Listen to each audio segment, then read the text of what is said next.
All right, welcome to part two of latitude and longitude here in Earth Science. So we talked about how latitude came to be, the angle of Polaris. We talked about longitude. Now that's a lot trickier. It has to do with how the Earth spins through. So we kind of arbitrarily had to pick a point for zero on this. Zero makes sense. Zero is a thing. Zero is where is Polaris 0 degrees up in the sky, which is kind of difficult to tell because you're right. It'd be right on the horizon. Longitude, there was actually multiple zero longitude lines through history. People would say, I want it to be here. People would say, I want it to be here. And the British won that fight, lo and behold, during their age of trying to take over the whole entire planet. Um, so let's look at what's like fundamentally different about these. Latitude, look at those lines. Just don't take yourself out of Earth science for a minute. Just look at those two globes. See how they look much different? They're fundamentally different things. They work together to give us this grid, but the way that we've designed it, they look much different. All right. So latitudes, all lines are parallel. They never touch across. In fact, they're sometimes referred to as parallels. I forget the number. Ask your history teacher. One line of latitude is what separates out North Korea and South Korea, and they call it. I'm going to go 38. 38th parallel. That means 38 degrees of latitude. You can call them parallels. We live at about the 43rd to 44th parallel. They are based, as we discussed, on the altitude of Polaris. Now, we don't have a South Star. If you're thinking about the Southern Hemisphere, there's a couple that are pretty close, but none that are exactly there. So the couple that are close are going to like do small circles. So you can come close-ish and estimate. Or what we really did was just kind of, now that it's the age of computers and everything else, we just basically copied that system down there, cloned it into the Southern Hemisphere. So given the arrangement of the continents, that most exploration was happening in the northern hemisphere early in the development of the system. It worked up there, and then southern hemisphere. Also, like amazing if you look at what the like Pacific Island population was able to like sail vast distances and explore and find all these islands. It's outrageous. It's unbelievable. Without Polaris, so there's other tricks, but this system ended up working for what we call latitude. They go from 0 degrees of the equator, so I'll use a pen for the little degree symbol, and then it gets higher and higher and higher until you would have to look straight up to see Polaris. Maybe not a bad idea to say that Polaris is there, and again, a ridiculous distance away. And let's throw back to seasons again too. And I know you did this in the seasons notes if you've been doing them. Here is this position, which is what we would call winter, and then 6 months later, the Earth would be all the way over here, like off my page, right? But still pointing at Polaris. Polaris is far enough away that the distance from this side of our solar system to this side of our solar system isn't significant enough to change that. Yes, to the equator. 290 at the North Pole and 90 at the South Pole. All right, longitude. All lines converge at the poles. They all come together. See how every single line of longitude? How about we say meet instead of converge?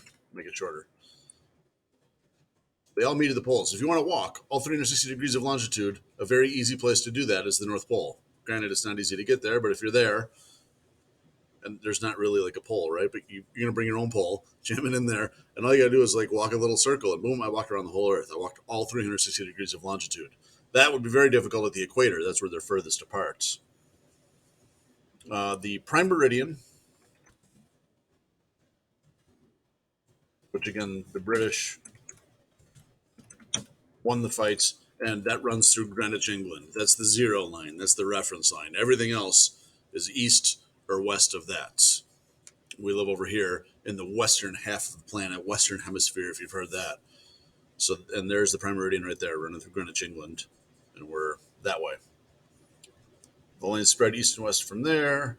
Longitude lines are, like we mentioned, close to the poles, far apart at the equator. All right. So what we got to get to is how do we use latitude and longitude? Um, Rather than using decimals, which I wish the regions would just do, they use the system of minutes and seconds, which has to do with angular size. And it's something that you saw when you did the size of the sun lab. We said that if the sun is a little closer, it looks a little bit bigger, and we measured that in degrees. And actually, I believe we did it in minutes and seconds, um, which feels a little more complicated. It's not the end of the world. We can accomplish it. It's just a different way of breaking down each degree. So this is a little miniature scan from the side of the reference table that you're going to use to do all of these. So we deal with partial latitudes by using minutes and seconds. Each degree has 60 minutes in it, and each minute has 60 seconds in it. Now, I don't know if you do this in math with like angular geometry anymore, if you just do decimals, which would be much easier. And if New York would just say that right there is 43.5 degrees, I would celebrate. But they don't. They say we got to use this minutes system. So what would that line right there be? It's halfway between 43 and 44. Let's make a note of what that would be then using this minutes and seconds system. So it's 43 degrees. It's just like using a decimal. You're 43 degrees on your way to 44. So 43 degrees. Now you're halfway through your 60 minutes. There's 60 minutes in each degree. So if we're halfway, we're 30 minutes up. Now, a map of this scale, you can't get down to seconds. You would have to zoom in. You'd have to do one of those topographic maps that we looked at, the large ones, that are like really zoomed in on an area where you see the streets and you see Pulaski and the rivers and all of that. Much more zoomed in to use that. So in this case, we'll just truncate and say that's good. 43 minutes and 30 seconds. So if we're comfortable with this system, what is the right way to do this? So there's what is the latitude of the northern Massachusetts state line, which is this line right here. All right, so this is where if you stood on that point, you're in 3 states. You can be in New York, Massachusetts, and Vermont. So what is the latitude of that line? There's 42 degrees. There's 43 degrees. So it's going to be in the 42s. We should be including, since we're here in New York, we're in the northern hemisphere. This is 4330 north. 42, what? What do you think? There's 42, there's 43, there's halfway, so halfway is 30 minutes. It's right about there. About 45 minutes.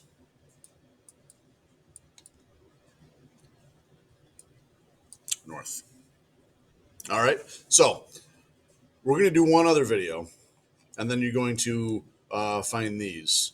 But what I want to do, I'm going to give you an actual paper map. It's going to make life much easier when it comes to doing these, of these 2 maps, so you can draw on it. I'm going to have you draw some latitudes, draw some longitudes, and you'll do great. Describe evidence from the photo that lets us know that this man is not at the North Pole. If he was at the North Pole, where's Polaris? It's at 90 degrees because it's 90 degrees latitude. Is Polaris at 90 degrees? No, it is not. He's at a very high latitude. He's way higher than New York. He's up towards the Arctic Circle, but he's off at this slight angle right there. And this is really from an older lesson. Why does the sun move through the sky? Because the Earth rotates. All right.